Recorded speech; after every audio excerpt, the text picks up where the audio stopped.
Hello dear students, आप लोग कैसे हैं। आई होप कि आप लोग बहुत अच्छे होंगे। मेरा नाम मोहित और मैं आप लोगों को इस वीडियो में मैथ्स पढ़ाऊंगा। अगर आप लोगों को मेरी ये वीडियो अच्छी लगे तो आप इसे लाइक, शेयर और कमेंट कीजिए। तो चलिए इन्हीं अच्छी बातों के साथ बिना देर किए हम अपनी स्टडी को स्टार्ट करते हैं। हमारा प्रश्न है, किसी समांतर श्रेणी के चौथे और आठवें पदों का योग 24 है तथा छठे और 10वें पदों का योग 44 है। इस एपी यानी कि समांतर श्रेणी के प्रथम 3 पद ज्ञात कीजिए। तो ये प्रश्न है, हम इसको हल करना चाहते हैं। हम यहाँ पे लिख लेंगे हल। चौथा पद दिया है, चौथा पद निकालने से पहले हम एनवा पद निकाल लेते हैं। एनवा पद निकालने के लिए हम सूत्र लिखते हैं ए एन बराबर a plus n minus 1 into d. Okay, पहले पद को हम a1 से, दूसरे पद को a2 से, तीसरे पद को a3 से, ऐसे चौथे पद को हम लिखते हैं a4 से। बराबर लगाएंगे, a लिखेंगे और प्लस का साइन लगाएंगे। यहाँ n था, n लिखा, n के स्थान पर 4 है तो n के स्थान पर हम 4 लिखेंगे -1 इंटू डी। a प्लस 4 में से 1 को माइनस कर देंगे, 3 आ जाएगा और यहाँ पे इंटू का साइन लगा करके d लिखेंगे। तो a प्लस 3 को d से मल्टीप्लाई करेंगे 3d। तो चौथा पद हमारा आ गया a प्लस 3d। आठवां पद और आठवें पद को हम लिखेंगे a8 से। बराबर का साइन लगाएंगे, a लिखेंगे, प्लस का साइन लगाएंगे। n था, n लिखा, n के स्थान पर 8 है तो यहाँ पर 8 लिखेंगे -1 इंटू डी। a प्लस 8 में से 1 घटाएंगे 7 आ जाएगा। फिर यहाँ पे गुणे का साइन लगा करके d लिख लेंगे। तो a प्लस 7 को d से मल्टीप्लाई करेंगे 7d आ जाएगा। तो आठवां पद आ गया a प्लस 7d। अब क्वेश्चन कह रहा है कि चौथे और आठवें पदों का योग 24 है। तो हमारा चौथा पद आया है a प्लस 3d, हम लिखेंगे a प्लस 3d।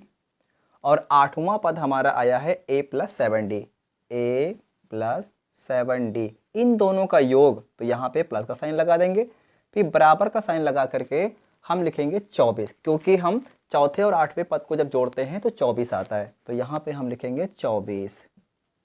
तो 1a और 1a मिलके हो जाता है 2a और 3d और 7d मिलके हो जाता है 10d। बराबर का साइन लगा करके ये लिखेंगे 24।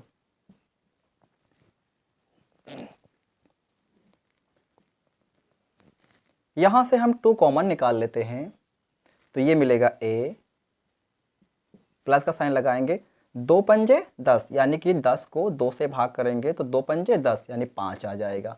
और ये d को हम ऐसे लिख लेंगे, ब्रैकेट क्लोज करेंगे, बराबर लगा करके ये 24 लिखेंगे।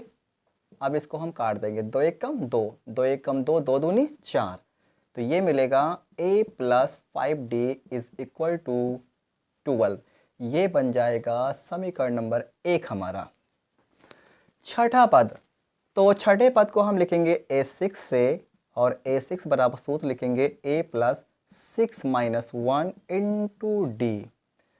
तो a प्लस 6 में से 1 निकालेंगे तो 5 आएगा और 5 को d से मल्टीप्लाई कर देंगे तो 5d आ जाएगा। तो छठा पद हमारा आ गया a प्लस 5d। और 10वां पद, 10वें पद को हम लिखेंगे a10 से बराबर a plus 10 minus 1 into D. बराबर का साइन लगाएंगे, a लिखेंगे और प्लस का साइन लगाएंगे, 10 में से 1 घटाएंगे तो 9 आ जाएगा, फिर यहाँ पे इंटू डी। तो ये मिलेगा a प्लस 9 को d से मल्टीप्लाई करेंगे 9d। तो हमारा 10वां पद आ गया a प्लस 9d। छठे और 10वें पदों का योग 44 है। अच्छा, तो छठा पद हमारे पास आया है a प्लस 5d, हम लिखेंगे a प्लस 5d। और 10वां पद हमारे पास आया है a प्लस 9d, तो हम लिखेंगे a प्लस 9d। इन दोनों का योग, तो बीच में प्लस का साइन लगा देंगे, यानी इन दोनों को जोड़ने के लिए बीच में प्लस का साइन लगाएंगे, फिर बराबर का साइन लगाएंगे। तो छठे और 10वें पदों का योग 44 आता है, बराबर लिखेंगे 44। तो 1a और 1a मिलके हो जाता है 2a और 5d और 9d मिलके हो जाता है 14d। बराबर का साइन लगाएंगे और ये 44 को ऐसे नोट, यहाँ से हम 2 कॉमन निकाल लेते हैं तो ये मिलेगा a और ये प्लस का साइन लगाएंगे। 14 को 2 से भाग करेंगे तो 2 सते 14 यानी भागफल में 7 आएगा, यहाँ पे 7 लिखेंगे और ये d लिख लेंगे, ब्रैकेट क्लोज कर लेंगे। बराबर का साइन लगा करके ये 44 को ऐसे नोट कर लेंगे। 2 एक कम 2 और 2 दूनी 4, 2 दूनी 4, तो ये मिलेगा a plus 7d is equal to 22 और ये बन जाएगा समीकरण नंबर 2 हमारा। अब समीकरण 1 व समीकरण 2 को हम हल करेंगे, तो हम लिखेंगे समीकरण 1 व समीकरण 2 को हल करने पर, तो समीकरण 1 हमारा ये है, तो इसको ऐसे नोट कर लेंगे a plus 5d is equal to 12 और समीकरण नंबर 2 हमारा ये है, हम इसको लिखेंगे a plus 7d is equal to 22। ये प्लस है, ये प्लस है, तो इसके नीचे माइनस लगाएंगे। बीच के साइन से हमारा कोई मतलब नहीं, ऊपर और नीचे के साइन से मतलब है, तो प्लस माइनस घट जाता है। 7 में से 5 निकालेंगे 2 आएगा, बड़ी संख्या 7 है और 7 के सामने माइनस का साइन है तो लगा देंगे माइनस का साइन और दोनों डी में से एक डी ले लेंगे। फिर ये बराबर का साइन लगाएंगे, यहाँ भी 22 में से 12 को घटा देंगे, 2 में 2 निकालेंगे 0 आ जाएगा और 2 में से 1 निकालेंगे 10 आ जाएगा। बड़ी संख्या 22 है और 22 के सामने माइनस है तो लगा देंगे माइनस का साइन। अब यहाँ से ये माइनस और माइनस काट देंगे, 2 एक कम 2 और 2 पंजे 10, d बराबर 5। d बराबर 5 आया है। d का मान समीकरण 1 में रखने पर, तो समीकरण 1 हमारे पास यहाँ पर है, तो हम लिखेंगे a प्लस 5 और यहाँ पे इंटू का साइन लगाएंगे, d लिखा है, d बराबर 5 आया है तो d के स्थान पर हम 5 पुट कर देंगे। बराबर का साइन लगा करके ये 12 जैसे लिखा है लिख देंगे। a प्लस 5 को 5 से मल्टीप्लाई करेंगे, 5 5 25 मतलब 5 पंजे 25 बराबर 12। यहाँ से a को रोकेंगे, बराबर का साइन लगाएंगे, 12 लिखेंगे और ये 25 को पक्षांतर कर देंगे तो ये प्लस से माइनस हो जाएगा 25। बराबर का साइन लगाएंगे, 12 में से 25 घटाएंगे तो ये -13 आ जाएगा, तो a बराबर आ गया -13। इस AP के प्रथम 3 पद निकालना था, तो हमारा प्रथम पद आ गया, हम लिखेंगे प्रथम पद